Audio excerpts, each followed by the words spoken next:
নিজের পাতানো খেলায় নিজেই ধরা খেলেন তৌহিদ উদ্দিন আফ্রিদি। কিভাবে? অনেক মানুষ ভুল বুঝছেন, বুঝেন, অসুবিধা নেই। প্রিয় দর্শক, আপনারা জানেন সরকার পতনের পর বিভিন্ন জায়গায় ভাঙচুর হয়েছে। যে যে জায়গাগুলো ভাঙচুর হয়েছে সেই জায়গাগুলো ব্যাপক পরিমাণ মানুষের কাছে আলোচনায় চলে আসছে।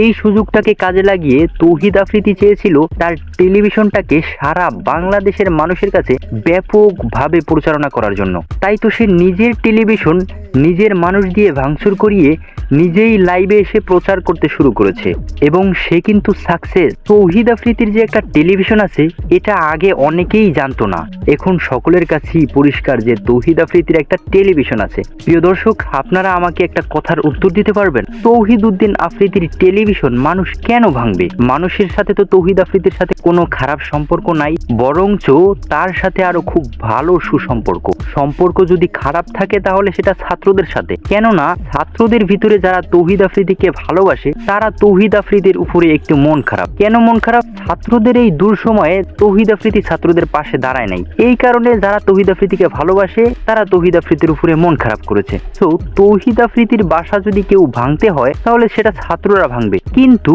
তৌহিদ আফ্রিদি নিজেই বলেছে ছাত্ররা এই কাজ করতেই পারে না। আমি জানি এটা স্টুডেন্ট করতে পারে না, আমি বিশ্বাস করি না। তাহলে এই কাজটা করলোটা কে? এই প্রশ্নটার উত্তর আপনারা আমাকে দিতে পারবেন? তো প্রিয় দর্শক, এটা সম্পূর্ণ আমার ব্যক্তিগত মন্তব্য।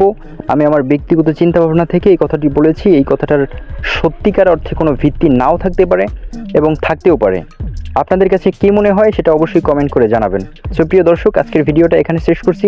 আজকের ভিডিও সম্পর্কে আপনার যদি কোনো রকমের মতামত থাকে অবশ্যই কমেন্ট করে জানাবেন, এবং আমাদের চ্যানেলে যদি আপনি নতুন বন্ধু হয়ে এসে থাকেন অবশ্যই চ্যানেলটি সাবস্ক্রাইব করে রাখতে হবে, এবং ভিডিওটা কেমন লেগেছে কমেন্ট করে একটু জানিয়ে যাবেন দয়া করে, এবং ভিডিওতে একটি লাইক দিবেন। সো সবাই ভালো থাকবেন, সুস্থ থাকবেন। আসসালামু আলাইকুম।